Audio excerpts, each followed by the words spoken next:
Ever look at a 3D material and wonder why it feels so real, like you could actually touch it? The secret is in how light hits the surface, and that's where PBR maps come in. In this video, I'll break down what PBR maps are using a leather swatch as our guide. PBR stands for physically based rendering. It's a way of simulating real-world materials in 3D using multiple texture maps, each one controlling how the surface reacts to light. Think of it like a recipe. Each map is an ingredient. One controls color, another controls shine, one adds surface bumps, and together they create realism. First up, base color. This is the paint job, the raw color of the material with no lighting, no shadows, no reflections. It tells the renderer what color the surface is, but nothing more. On our leather swatch, that might be a deep brown, a black, or even a bright red. Next is roughness, and this one's super important. Roughness controls how shiny or how matte the surface appears. A rough surface scatters light, creating this soft, blurry reflection.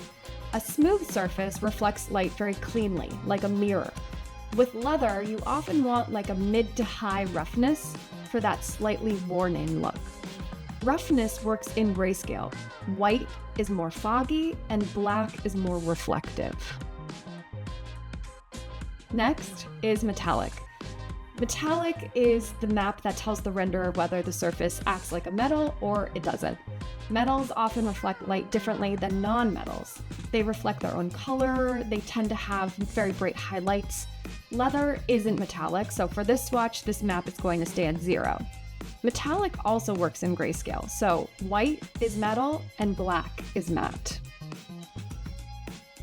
The next map is the normal map.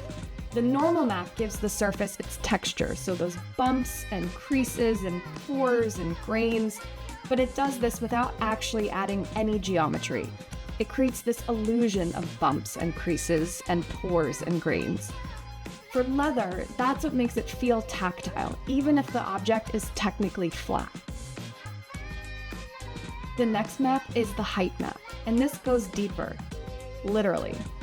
Unlike normal maps, they can displace the actual mesh to create real surface variation. They're great for embossed logos, for stitch lines, any fine detail that needs physical depth. Our last map is ambient occlusion, or AO. Ambient occlusion adds soft shadows where light is naturally blocked, places like seams, folds, creases. It gives materials a more grounded, more realistic appearance. Now let's see what happens when we combine these maps.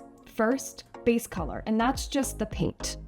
Then we can add roughness. This will give us that nice light interaction.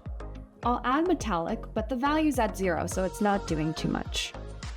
Next comes the normal map. This is that grain and those wrinkles.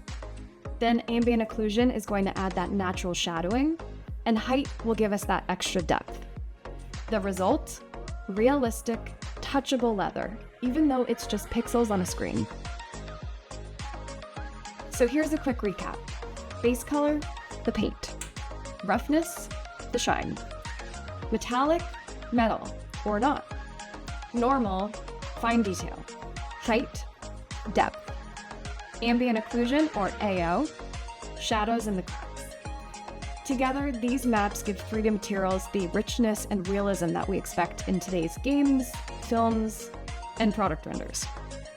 If you found this helpful, like the video, subscribe for more 3D tips, and drop a comment if you want to see how these maps are made from scratch.